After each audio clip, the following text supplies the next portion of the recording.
This superfan may not have ever played the game of football before, but you can find his name right next to some of the greatest players of all time.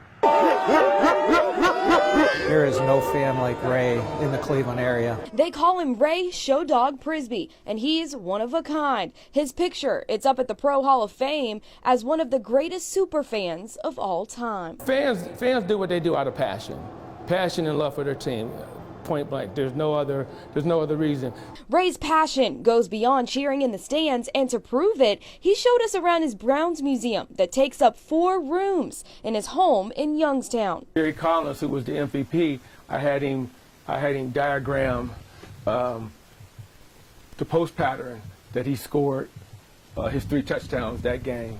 His house filled with memorabilia dating back to the very first Browns game on record, jerseys, helmets, and flyers, all lining the halls he passes through every day. Once I started collecting his stuff, it's kind of hard to stop.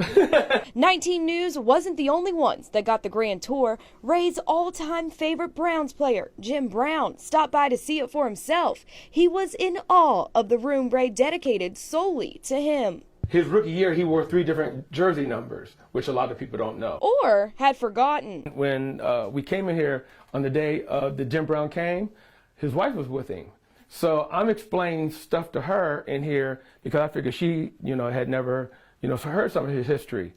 And after about a minute, Jim Brown was like, I don't remember any of this stuff either. Oh. So it became a tour for both of them. And after his visit, he told Ray he'd officially be inducted into the Hall of Fame as a part of the 2021 Ford Hall of Fans class. The game of football isn't complete without fans in the stands. As great as the 2020 season was for the NFL, and they were able to play all their games on time and complete the season, it really wasn't everything it needed to be without the fans in the stands. A contest like this comes along probably once in a lifetime. Now, as for Ray's prediction of the season, he says the Browns, they're going all the way, and he's already preparing the next room in his house to be dedicated to the big win. One game at a time, don't get hurt, and just win. That's all they got to do, and we'll be fine. In Canton, Ariel, 19 News.